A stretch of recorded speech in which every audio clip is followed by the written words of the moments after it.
I'm just thinking about Bob Martin. He, you and I have worked together in government relations for the last few months.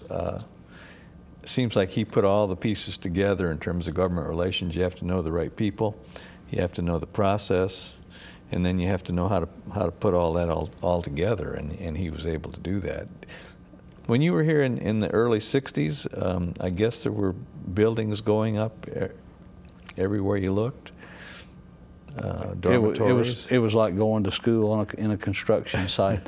There was mud and dirt and dust everywhere, but people took it, in remarkably fine stride, because I think they understood how essential that it was. Must have been exciting. And oh yeah, it was exciting. There was seemed like there was something new. Ground was being broken every other month or so, it seemed.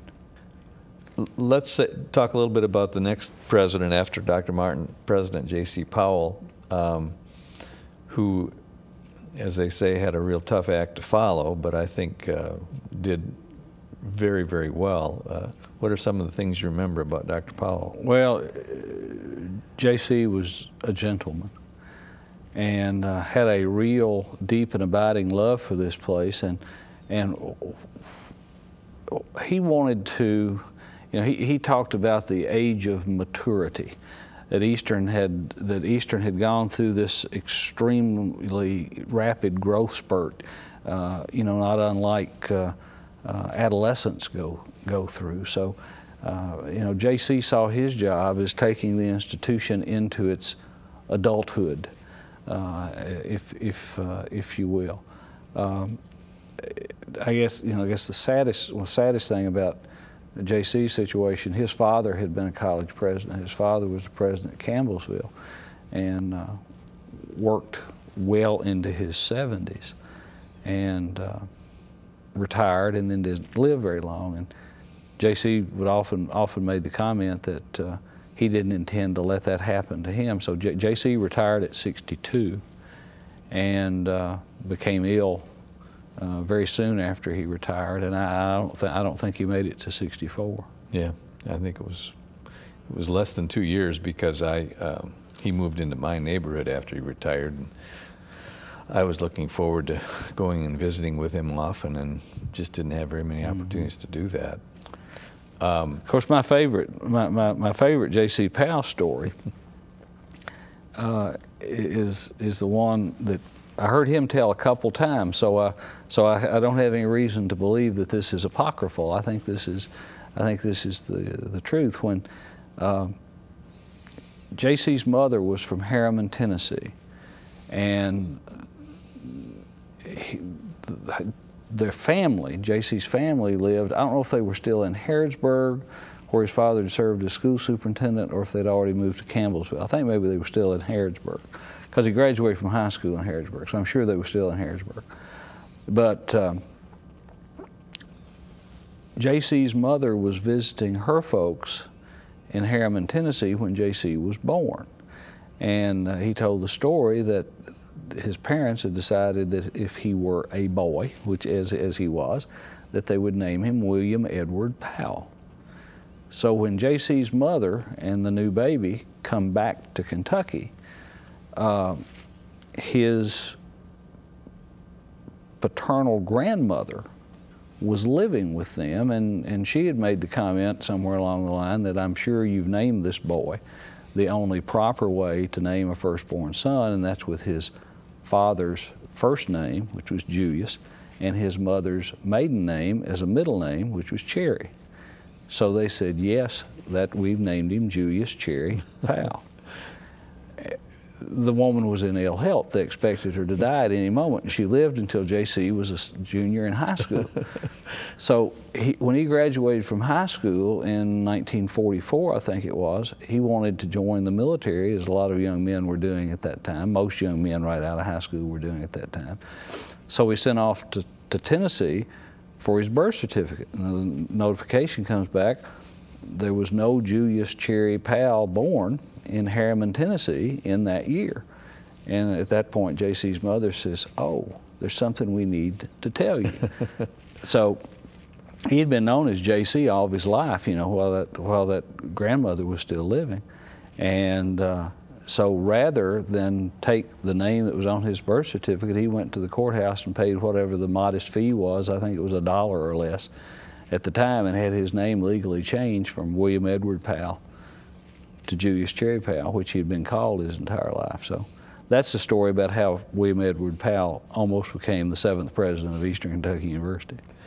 It's interesting, though, what you say about the maturing under J.C. Powell, because from my perspective as a faculty member, I think that the president tried to cultivate the faculty, tried to show he was appreciative of what they were doing. Mm-hmm.